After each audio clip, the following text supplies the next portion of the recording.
A skyscraper is not a tree. Not yet.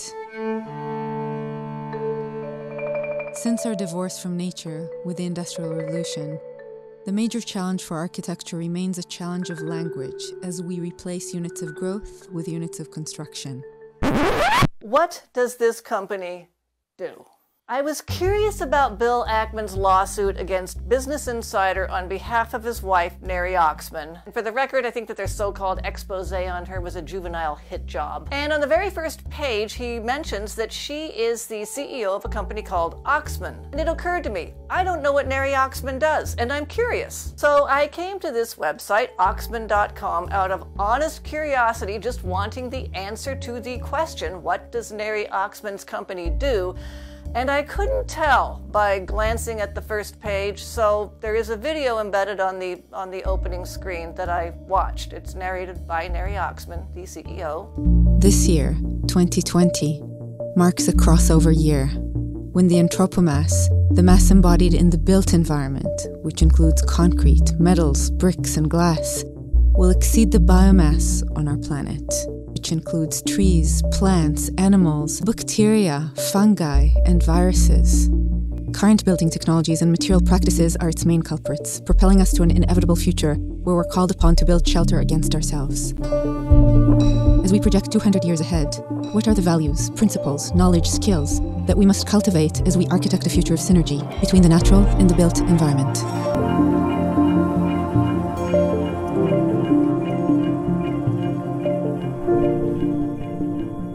It's a 31-minute video.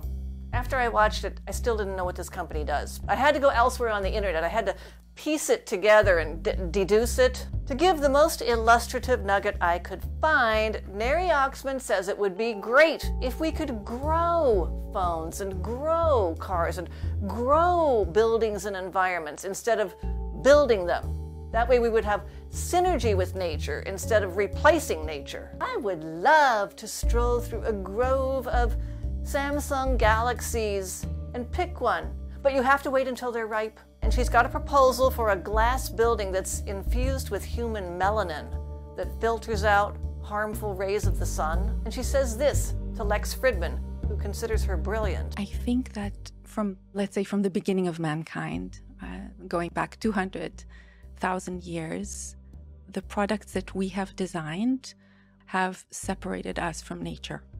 And it's ironic that the things that we designed and produced as humankind, those are exactly the things that separated us. Before that, we were totally and completely connected. And I want to return to that world. I don't know what she's talking about other than the Garden of Eden or the Stone Age. And I mean stone, not bronze or iron.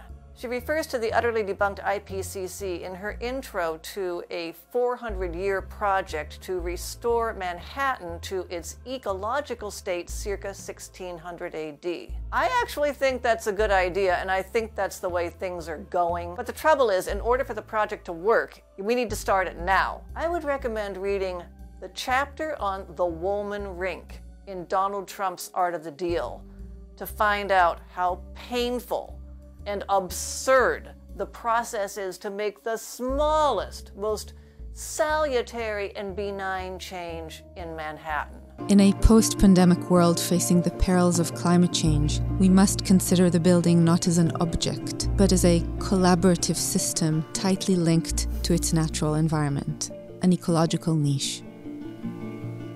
I want to keep this channel focused on language-related topics, so without coming down on either side, I will point out that there's an argument that COVID-related lockdowns and what we call climate change are products of power politics, not nature. If you want to describe them scientifically, then consult psychology, sociology, political science, economics.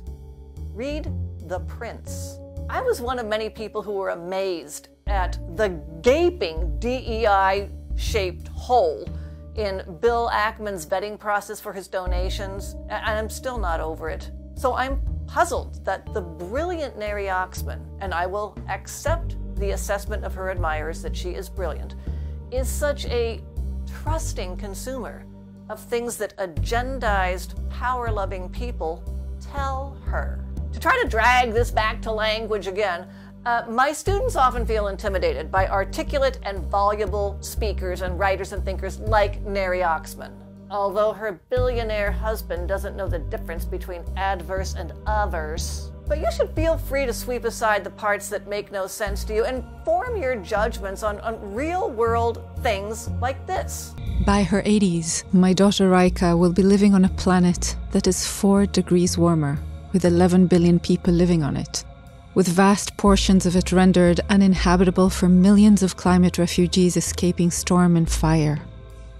Scientists predict that the 6th mass extinction will be well underway, causing irreversible damage to our planet. Yes, we all think about the world we're going to leave to our descendants, and what she says may be, but arguably, it's not because of naturally occurring pandemics or man-made climate change. Or you might think it is. Either way, you are fit to stand up to or stand up with the vaunted geniuses and experts of our age. No one is smarter than you just because they write job descriptions like this. At Oxman, we question dominant modes of design that have divorced us from nature by prioritizing humanity above all else, human-centric design. Although it is design that has caused this rift, we believe that design also offers the greatest opportunity to heal it. We propose a nature-centric approach that delivers design solutions by, for, and with the natural world, while advancing humanity.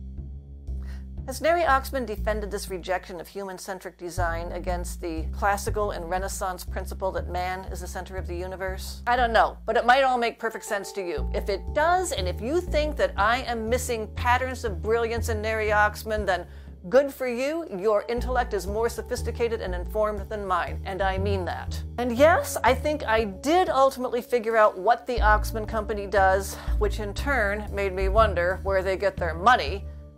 George Shultz and Henry Kissinger being dead, and Rupert Murdoch probably being a lot more careful by now. There's this line in particular in Elle Magazine's 2019 profile of Neri Oxman. There have so far been few practical applications